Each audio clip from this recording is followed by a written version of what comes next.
Hello, ladies and gentlemen, and welcome to my desktop. More appropriately, welcome to Masterwork Dwarf Fortress. So this is a series I'm going to be running to basically be a little bit of a tutorial about how to play Masterwork Dwarf Fortress, since there aren't very many up on YouTube right now, and since I very much like this game. Now, there is... I've never actually played Dwarf Fortress without this mod, and I honestly don't really see a reason to. So this tutorial is going to be kind of a good start for anybody, whether you've played regular Dwarf Fortress but don't know much about Masterwork, whether you've never played Dwarf Fortress and are just interested in checking it out, seeing what it's about. A lot of people are turned away by Dwarf Fortress just because of how impenetrable it is, but it's really not all that hard, guys. And trust me, I'm going to walk you through it, and after I'm done, you're going to love it. So the first thing you guys are going to want to do is you're going to head over to the Ep0 forums and download Masterwork Dwarf Fortress. This is all you have to download. You don't have to download the base game and then grab this file as extra. You don't have to do any of that. It's one file. You download it. It'll be a 7-zip file. You extract it, and you're done. There'll be an exe in there. You run that. It'll open up this launcher here, and you go from there. And don't worry, I will be putting a link to that file in the description, so you don't have to try to copy down the address from the video. I'm not going to make you guys do that. Okay. So I'm going to go over this launcher here real quick, just to give you guys an idea of what these options are and where they should be if you're a first-time player. Now, there are a lot of things that you can do to ramp up the difficulty as you go, because honestly, once you know what you're doing in Dwarf Fortress, it's actually pretty easy to survive for quite a while. So we're gonna start with the general world: temperature, weather, cave-ins, invaders, liquid depth, all of this. Leave all of this as its default, which is all turned on. This is basically, there's no, really, unless you're trying to do something specific, there's really no reason to touch these ones. Now you have your save and load. These are all personal preferences. Compressed saves will make the saving take a little longer, but the save files can get pretty big, so that's not a horrible thing to have if you're limited on hard drive space. You can set it to pause after the autosave is done. I actually usually like to have that one turned on. You can set the autosave duration, so never autosave, seasonal or yearly. And this is all, as I said, this is all personal preference. You have your announcements. Again, these are personal preference. The one that I would suggest leaving off is this digging stop, especially when you're new to the game, because if you turn this on, it will basically stop the game from telling you when you're about to flood your fortress, But these messages can also get annoying, and you'll probably see it as we play. But for the time being, leave it off. After you get a little bit more experience, then you can turn that on. You have your graphics. Again, this is personal preference. I'm going to be playing with the Iron Hand graphics pack. Now, most people, when they think of Dwarf Fortress, they think of ASCII art. And you can play it like that if you really want, but I've never been a fan of that. What this does is basically makes the game look pretty. It uses a tile-based graphic set with a kind of a color palette to it, and all in all, it's very good at what it does. And you can just select which ones you want in here. There's a whole bunch of tile sets for you to choose from. Again, this is all personal preference. You have your font tile set. This, again, I'm just going to leave that blank. Item graphics, again, leave all this as default. Leave your FPS and sound as default. We're going to be doing sound with a separate program, so don't worry about turning that on. Embark and migrants. Now, if you want to make the game a little easier on yourself, you can bump up your starting group size. This will basically, you normally start with the game with 7 dwarves, and in my personal opinion, that's plenty fine, but you can bump that up. Same with your starting points. Points is what you use to buy gear and food and drink when you're first starting out. Again, if you want a little bit of an easier start, if you want a little bit of a quicker start, bump those up. I'm going to be leaving them as default for the purposes of these tutorials. And then you have your miscellaneous stuff here. Your calendar speed, leave this at normal. Your macro speed and all this, leave all this the same. Civilizations, for Masterwork, I'm only going to be touching on the dwarves. They're the only ones I know well enough to really talk too much about. However, Masterwork adds a whole bunch of other races that you can play. Each one has their own quirks and differences and everything else. The Warlocks are honestly ones I've been looking to play, so maybe I'll give them a try at some other time. But for today, we're just going to be doing the Dwarves. We're going to leave all the base game races turned on and leave all of the factions and whatnot the same. And the reason for that is because I feel they've done a pretty good job of balancing where these guys are as far as all this is concerned. So again, if you wanted to play around with this, feel free. But for your very first game, I would suggest leaving these alone. Other creatures, leave all of these fortress defense races off if this is your first game. These are options you can add to make the game a lot harder. I like to turn on some of these when I'm playing normally, but I'm going to be playing this as a tutorial game, as I said. So I'm going to leave all these off. I suggest if this is your first game, you do the same. All your additional creatures, again, these are all personal preference, but I would recommend for your first game, leaving all these on, same with your cavern races. Now, these next two screens basically allow you to turn buildings on and off. A lot of the time, I like to turn off magic. It's not really my thing. I much prefer to play the game with pure martial strengths and whatnot, but I'll leave the magic on for the purposes of this tutorial. I'll probably touch on a little bit, though I will admit I'm not as good with magic as I am with other things. The furnaces are more or less the same thing. You can turn off ones that you don't particularly like. For right now, as I said, all of this will be left on. Miscellaneous features. Now, the two that I suggest you turn off are the aquifers. This will start off as checked. Click on this to turn it off. And harder farming. Now, I would suggest turning off aquifers and leave it off because honestly, they're just a pain to deal with. I don't find them very fun at all. There's a whole mess you have to go with to basically be able to build your fortress through an aquifer. And as I said, it's just a pain in the ass. Harder farming. This one I like to play with, but if this is your first game, I would suggest turning this off. The reason being, it's a lot harder to feed your fortress with this turned on. Because you can't grow food as fast, you can't get eggs as fast. It's not a good one to have on if this is your first game. Heck, a lot of times I will turn this off because even when I'm playing on my own, just because it can get a little bit annoying to deal with, but it is a interesting option as far as making the game a little bit more fun. World gen. All of this can be altered within the game, but this is just basically creating presets to create your world with. Again, for the initial playthrough, I would suggest leaving these as your defaults, and then you can come back to them later on. Now, before I start up Dwarf Fortress, there's a few programs we're going to want to get in touch with. The first one that we're going to want to start with is Sound Sense. Now, if we click here, it'll open up a window, and it'll run through, and you'll get this window. Now, the first time you open this up, what you're going to have to do is you're going to have to go into Pack Update and click Start Automatic Update. Because the Sound Sense doesn't actually ship with any of the sounds installed. You have to download them separately. And the reason for this is because a lot of the sounds that they use are not licensed. Or at least I assume the reason for that's the reason.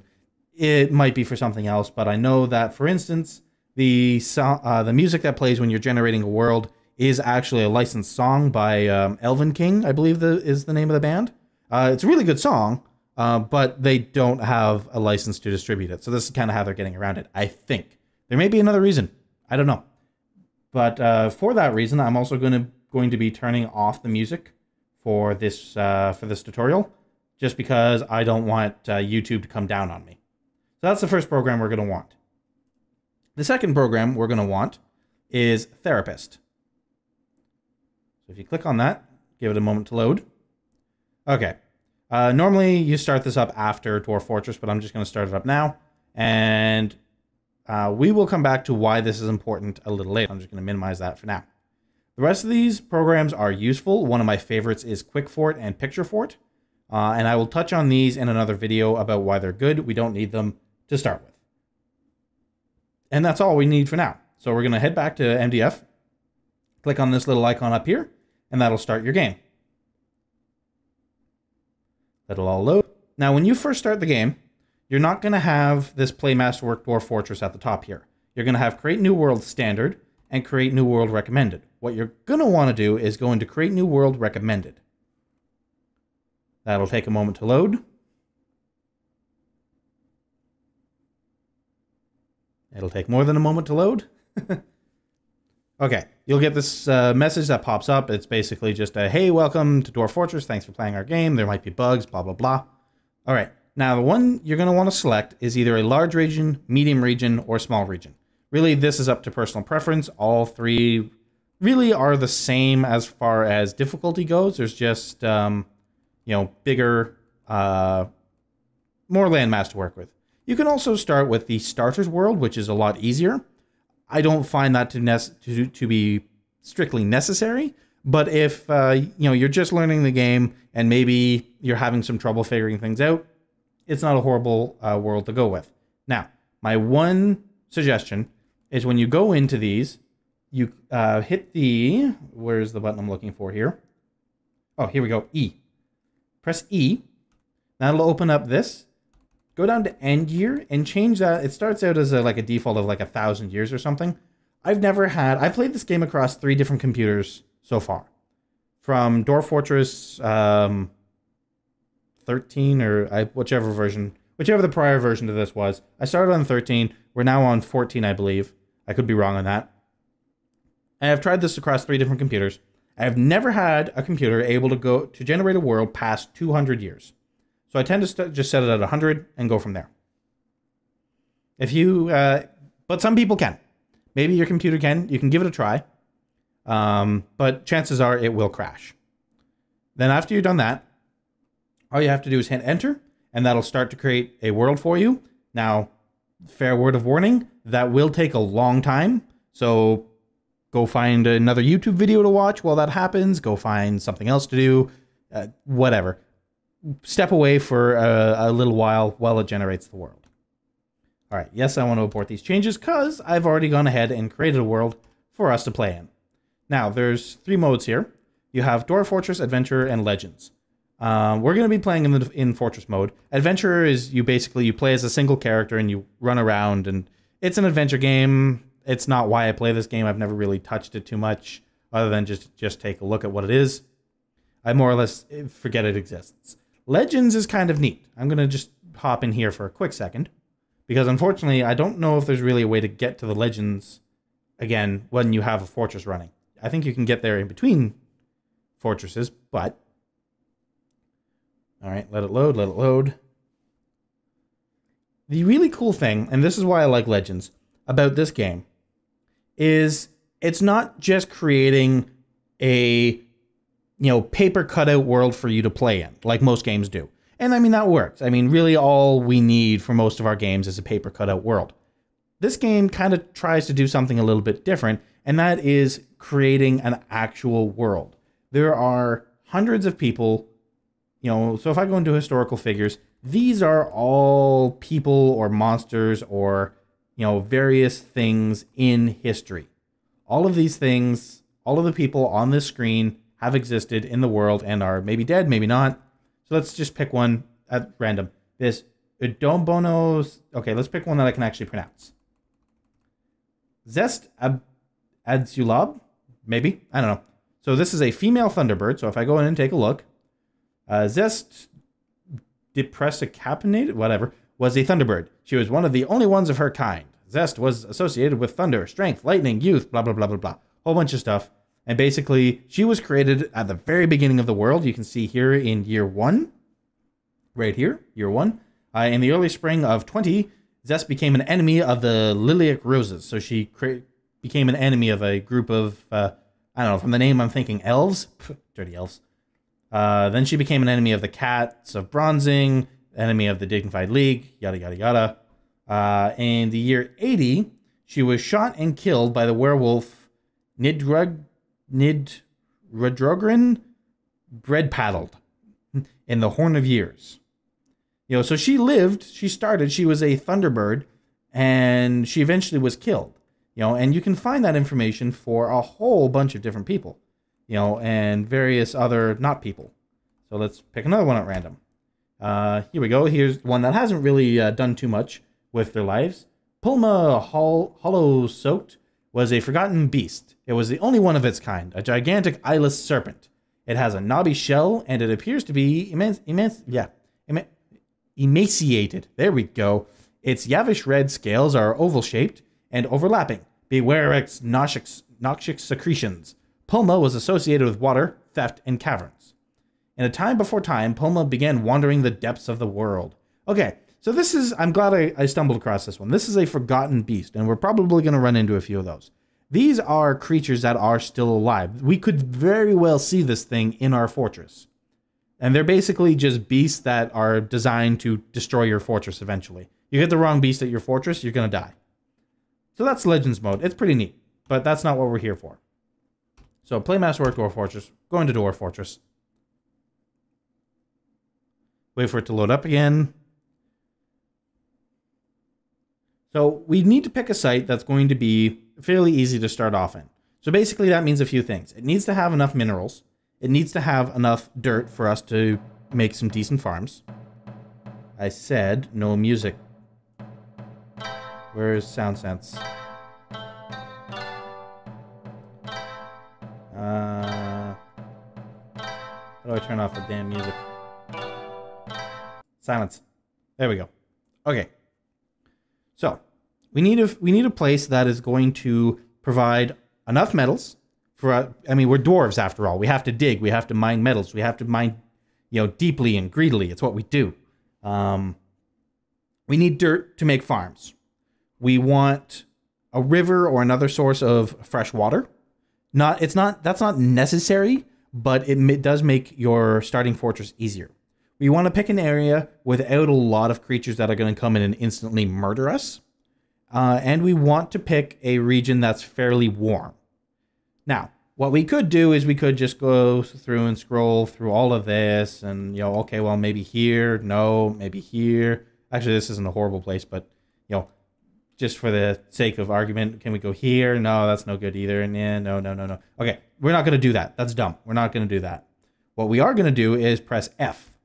That's going to allow us to find a place for us to set up. Now, what we want to do, savagery. This we want to set to... we'll set that to not avail... Actually, no, we want a low savagery. We'll leave evil as not available because we don't want any evil at all. We'll leave temperature. Again, it's something we can kind of pick. We don't really want to filter our resources here. We want Fluxstone. Fluxstone will allow us to get our steel operations up early. So we want yes for that. Now, we can put anything we want here for aquifer because we've turned them off, but we don't want an aquifer. We want a river. We want shallow metals, and we want multiple of them. We want deep metals, and we want multiple of them. And we want some soil. All right, now we're going to hit enter, and the game will start searching through the world and highlighting places that meet our criteria. As you can see over, where's my mouse? Over here, we've already have some green X's showing up, and that basically signifies that it's found a place that matches our criteria that we could potentially set up in. So basically, we let this run for the whole world. And it will take a few minutes to do. But after it's done, you'll have a nice, map that you can go through and pick various places to start. All right, I will be back after it's done doing the search. Okay, and the search is done. So as you can see, we have a bunch of green flashing X's on here that signify places that we could go to set up our fortress. So if we press escape, we can start browsing the results. Now, if you see here, we have 3 screens. The one on the right here, this is our world map. So this is basically the furthest zoomed out view of our world. Then you have the region. Basically, it's just a zoom in of the currently selected square on the map. And then you have local, and that's basically a zoom in of the currently selected square in region. So we want to find an area that has basically one of these little flashing X's on it. And maybe even next to a mountain. I mean, heck, we are dwarves after all. Let's see if we can't build into a mountain. So you use the numpad arrows to move your view around. And in the region view, which will move your view around in the world. To move your view around in the local version, or in the local window, you use U, M, K, and H. Little weird, but you kind of get used to those key bindings. So So if you see that little highlighted area in the local view is moving around as I hit the buttons. So let's see here. If we select, say, right here, we have, if you look down in the bottom here, we have F1 and F2 to view biomes. That means we have 2 biomes here. That'll be, if we had 3, it'd be F1, F2, and F3. So if we hit F1, we can see the first biome is a savanna. It's warm, there's very few trees, there's some other vegetation, there's calm surroundings, and that's important. Your surroundings is essentially your difficulty. If you have like terrifying surroundings, you're going to be attacked before you even have a chance to set up your fortress. You know, there's going to be like undead rains and, you know, evil things attacking you constantly. And there's various degrees of that. I mean, you don't go right from easy to that. There's steps in between. But we're going to start easy for now. And then we have mountain, which is temperature warm. It has no trees, very little other vegetation, calm surroundings, and it has a brook going through it. This has clay, dirt, and peat, little soils, and various metals. This also has some metals in it, as well as fluxstone. So overall, I think this is not a horrible place for us to embark at. So to embark, we just hit E. Oh wait, actually, before I do that though, if I press tab, we can have a look at our neighbors. So our neighbors are going to be dwarves, which is good because that's who we are. We're going to have drow, which is not as bad as you would think. Normally, drow in most mythos are evil creatures that will attack you. Not so much here. They're more traitors. Though it does have a red mark next to them, so maybe that's changed since the last time I played. We'll find out. Then you have goblins, who are evil. You have elves and gnomes, which are both on our side. The elves, though, that's a little picky. You have to be careful with the way you deal with them, and we'll cover that as when it becomes important. Kobolds, orcs, banshees, warlocks, succubi, frost giants, hermits. We have all those close by, and they're all hostile. We have humans. We have nagas, automatons, werewolves, and centaurs. So lots of people around us, but that's not as bad as it sounds. It's just something we'll have to deal with as we go forward. So we can also select which civilization we're a part of. Mostly this doesn't really matter too much. You just want to make sure you're not part of a dead civilization, because if you're part of a dead civilization, you don't get any extra dwarves. None of these are dead, so we don't have to worry too much about it. Just, you know, this is a screen you probably want to look at before you embark, but you don't really need to do too much more with it than that. Unless maybe you like the name of one of them. We have the Fatal Guilds, the Splattered Theater, and the Lies of Stretching. You know, names are all randomly generated. It can be kind of funny. Then you have your elevation maps. If you're looking for anything specific, we're just going to ignore this for now. Cliff indicator, again, same thing. We're just going to ignore it. And then we're back to where we started. So we're going to embark here. All right, now we're going to prepare for the journey carefully. You can select various, basically default ones, right? But we're going to prepare for the journey carefully. Now we have, what do we have here? We have 1, 2, 3, 4, 5, 6, 7. We have 7 peasants, well, 6 peasants and 1 farmer's guild. Guilds are an addition with the Masterwork mod, and basically they control how quickly a dwarf will level up in various skills. Farmer's Guild means that we're going to want this dwarf to be our farmer. So if we go over here, currently we don't have any points though, so we have to press tab and move over to our items. Now I always just empty this out so I can add my own stuff. So we're gonna go ahead and do that. Okay, finally. So now we're gonna switch back over. Now we have some points to spend. So we're gonna go over to our Farmer's Guild peasant, and we're going to give them some skill in farming. And having a decent farmer is not a bad idea to start with, because that will give you some food. There's more food to play around with as you're going through. This is more important if you're playing with harder farming, but it's also useful here. So we're just going to get, and since we have somebody who's really kind of set up for it, we're going to, we're going to put the time in anyway. Now, one thing that Therapist is useful for is if we connect it to Dwarf Fortress now, see here, it'll show all of our dwarves. And what we can do with it, if I maximize this out, is you can look to see how good they are at various jobs. Now, normally I have this set to display numbers. I will fix that for the next episode. Right now, this is just kind of using symbols, which I don't like. It's not as accurate. I much prefer numbers. But essentially, the bigger the square, the better they are. If it's a diamond, then they're perfect at it or damn near. See, he's got a 98.83% chance at compatibility with being a shearer. So this is a fairly useful screen to have. But I'm not going to use it too much for here, and there's a reason for that, which I will get to probably in the next episode. So we need him. Actually, we do want something else, so I'm going to go back to the therapist. And if I go and look at roles, I want a couple of decent miners, actually. So the first one is going to be Aral Tazukunlef. Sure. This one here, we're going to make her a miner. And the reason why we're putting points into miners is because when you're first starting out, you want to be able to dig out your fortress quickly.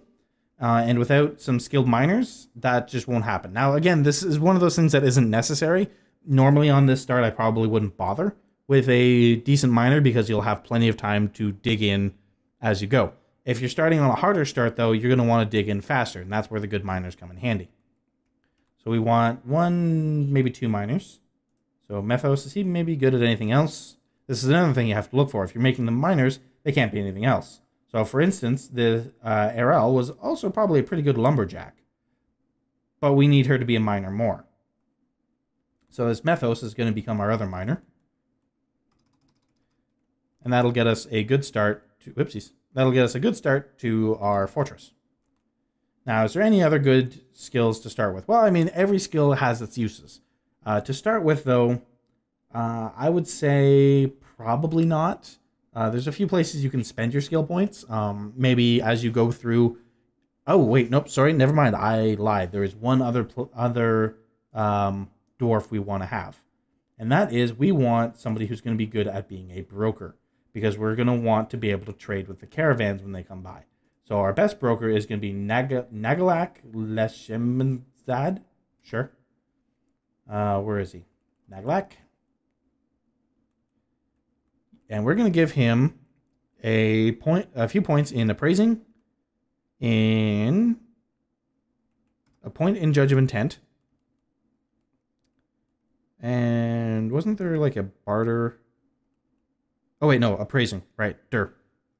It's right there. So we're going to give him that, and that basically you want at least 1 point in appraising, because if you don't have it, then you won't be able to see the prices of what you're buying, which is why I view this as one of the most important skills to start out with, especially when you're just starting the game, because not knowing the prices, it becomes very hard to trade with caravans. And if you try to trade too often with bad trades to caravans, they can get angry and leave and you get nothing, or you could be giving away stuff when you don't need to. So that's why we're doing this. Judge of intent just kind of helps us to see how angry they're getting with us. Not all that important, but it doesn't hurt to have a point in it. And that's really the only one that I view as vital to start with. I do not leave home without at least 1 point in appraising because I need to see those prices. That's really all we need to start with. The rest of the dwarves will gain skills as they go. Now, we want items and animals. So the first thing we're going to want is some digging implements. And we're just going to want a couple of copper picks. We'll go up to 3 copper picks. Now, the other thing that we're going to want is booze. Booze is more important for dwarves than food or water. Or in fact, they won't even drink water if they have booze available. And if a dwarf is forced to drink water, then they will get very unhappy. The dwarves need to be drunk all the time. If they're not drunk, then they're not happy. And what we're going to do is we're going to start adding the various drinks. Oops, wrong button. We want to add, say, 5 of each. There's a magic number you can do that will give you like an extra barrel, but I always kind of felt aiming for that number just to get the extra barrel was a bit cheaty. So I don't even remember what the number is because I never use it. I always just bring kind of what feels right for an amount. and 5 each of the cheap drinks. You don't want to buy the expensive stuff. There's no point to that at this point. But 5 each of the basic ones should be more than enough booze to get you started. Whoops, wrong button. As long as you get, farms up early so that you can start making your own booze. Because again, a fortress without booze is a fortress that is probably about to tantrum spiral out of control. And tantrum spirals are basically when all your dwarves just start going nuts and killing each other, and the fortress will eventually just fall after that.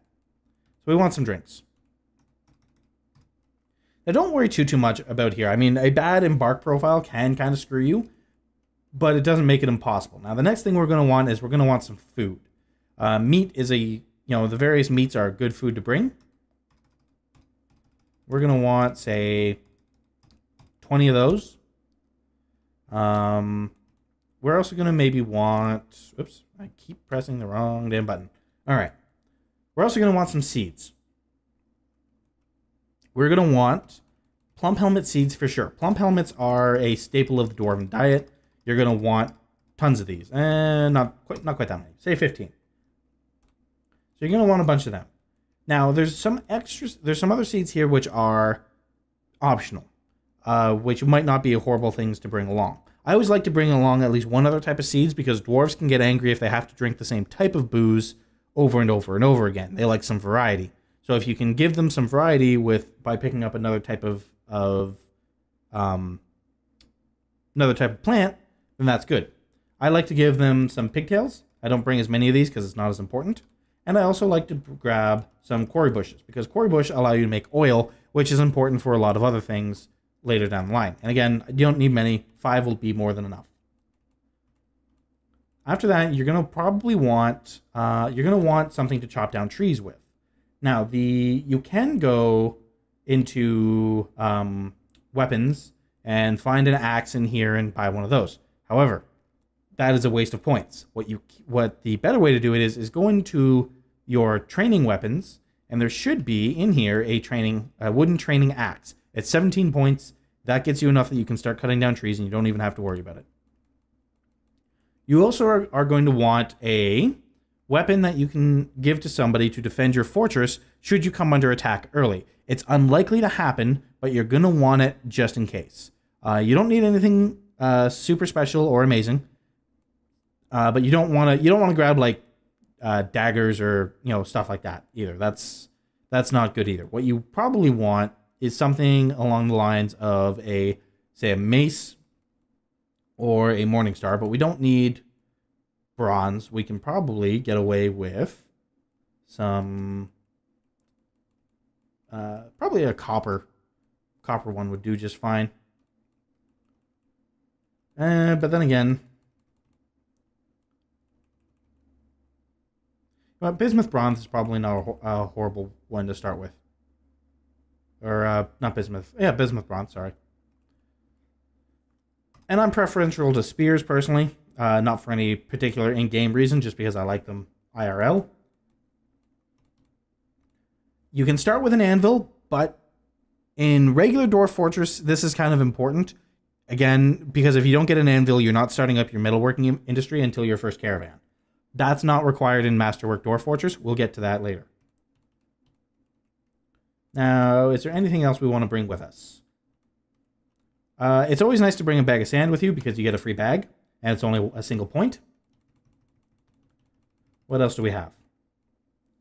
Glass, we don't need. Stone blocks, traps, none of this. We do want some gypsum plaster. This is important. You don't need a lot of this. Bring three along maybe. And the reason why that's important is because if your dwarves get hurt, if they break bones, they need a cast, and you make that out of gypsum. Extracts, these can be kind of interesting. If you bring along a poison, you can apply it to a weapon, and that'll give you a really good starting defense. In a tougher area, I would definitely suggest grabbing one of these and trying it out. In this area, it's not going to be needed, so we're going to skip over that. We have crafts, we definitely don't need that. We have tools. Now, we are going to want some nest boxes because we are planning to bring some chickens with us. Well, they're not actually chickens, but we'll get to that. Now, we don't need anything like the aluminum nest boxes, 320 points. That's ridiculous. We're not spending that. What we do want... Oh, by the way, to page through these things, you don't have to go up and down through each individual one. You can page through them by hitting 3 to page down and 9 to page up on your numpad. So we're going to page down until we find the cheap ones, which are usually near the bottom. Oops, I think I went too far. Is the list circular now? Or am I just screwing this up? All right, all the way to the bottom. Yeah, oop, there we go. Okay, we want a wooden nest box because it's only 10 points and we want 5 of them because we plan to bring along 5 hens, obviously. All right, so we were on tools. Is there anything else we need in tools? Nope, because we don't need any of this right away and the rest of it's all pretty easy to build. Again, cages, same thing. Pretty easy to build. You don't need to bring any with you on Embark. Barrels and buckets, same thing. Flasks and water skins, same thing. Bags, same thing. Splints, same thing. Crutches, same things. Miscellaneous. Bring some soap, actually. Bring a single bar of soap. More if you can afford it. The reason why is because if a dwarf gets injured, they need to clean the wound. If the wound is not cleaned, it could get infected and it could kill the dwarf. And that's when you only have 7 to start with, that could hurt. Now, we shouldn't be getting into a fight this early, but it could happen. So, it's nice to have a bar of soap along just to be sure. Nothing else here we actually need. So we're going to exit out of this. So far, this is what we have. Now, we're also going to want to bring some animals with us. We're going to want to bring mole weasels to start with. And the reason why we want mole weasels is because these guys, one, breed like crazy so that we can butcher them as they breed, and that'll give us a early source of leather. They also hunt vermin, and they do it exceptionally well. So it's always good to bring a couple of mole weasels with you because that'll help to keep your pest population down. And pests they'll make dwarves angry. They will eat your food. And generally, they're just not nice to have around. So grab a couple of them. Now, we're going to want to also bring a guard animal. I am preferential to the Mastiff because I actually have a Mastiff IRL. His name's Kano, and he's adorable. I like to bring 2 Mastiffs with me. This is expensive. It's a high cost to bring 2 Mastiffs with you, but you can basically supplement your army with these war dogs, and Mastiffs are absolutely disgusting as far as the amount of damage they can dish out. So I like to bring 2 of them with me. Pricey, maybe not the best place to spend your points. If you're short on points and looking for some stuff to cut to fit some other stuff in, the Mastiff is probably the first thing you want to do. But you also want a guard animal, because if you don't have one, you can get thieves sneaking into your fort. Now, the next thing, we're going to want to bring a few booze-belly goats. And the reason why is because we can make booze out of their cheese. And this is basically another source of liquor for the dwarves so they don't get all angry and tantrumy. Is there anything else we want out of here? Yes, we will actually want our chickens, or in this case, cavern keets.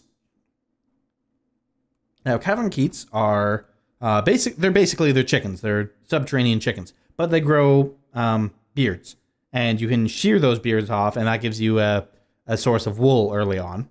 It's not the best source ever. You're going to want to, if you're looking to start up a wool industry, you're going to want some better animals than cavern keets, but at the very least, it can give you some thread for your hospital. So we want 5 cavern keet hens and 1 cavern keet. That'll basically, you want 1 male so that he can, fertilize the eggs, and then 5 cavern keets so that you can have eggs, essentially. Boulder crabs can be useful if you're starting in an area without flux, because their eggs can be used as flux. But since we are starting in an area with flux, we don't need to worry about it. Changelings, again, can be kind of useful, but we can buy them later when we need them. Plum helmet men, do not buy these if this is your first game. They are one of those things that will make the game very interesting for you. And by interesting, I mean they will destroy your fortress from the inside out. They are nasty little buggers. Cragtooth boars. Yeah, this is really all we need to start with.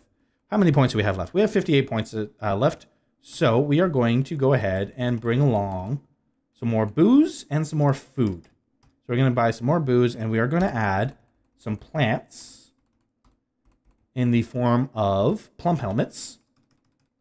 And we're going to basically use up the rest of our points on that. And the reason why we're buying plum helmet plants is because as the dwarves eat them, they will create seeds out of the plant, which you can then plant for more plum pellets. It's a nice cycle that way. Unless they cook them. If they cook them, you don't get the seeds back. So don't let them do that. I'll cover how to do that a little later on. All right, so that is our Embark profile. So now we have two things left that we need to do. First, we need to name the fortress. This is just something for fun. I like to randomize until I find an interesting name.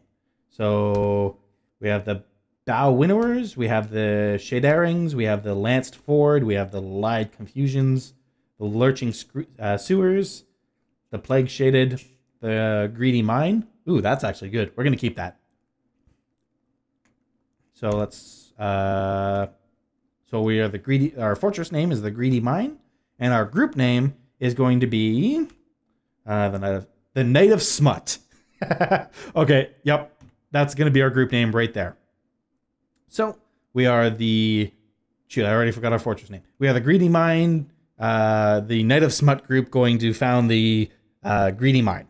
So let's go ahead and embark. We have arrived. You have arrived after a long journey into the foreboding wilderness beyond your harsh trek has finally ended. Your party of 7 is to make an outpost for the glory of all of Os Akig. Who knows what kind of settlers arrived here? The drunken greedy dwarves, Master Smith, and blah blah blah. This is all just background stuff. Okay. So you get the screen, you escape, and this is the screen we are presented with. Now, one last thing I'm going to do before I go is actually set up the screen. If you press tab, it will change your view between these three views. I like to have it set like this because you have all your hotkeys on the right-hand side, and it's nice to have the reference. And if we take a look around, it's not quite as hilly as I was hoping for, but we do have a nice babbling brook. We have some water ponds, essentially. And we do have a little bit of a mountain that we can dig into, so maybe we can turn that into our work brain, our fortress entrance or something. We'll figure it out as we go. All right, guys, so that is where I'm going to call this one to an end. There's a reason this one was called episode 0. It's essentially just going to be our setup episode. We'll get into the actual creation of the fortress next time. So thank you very much for watching, and so long.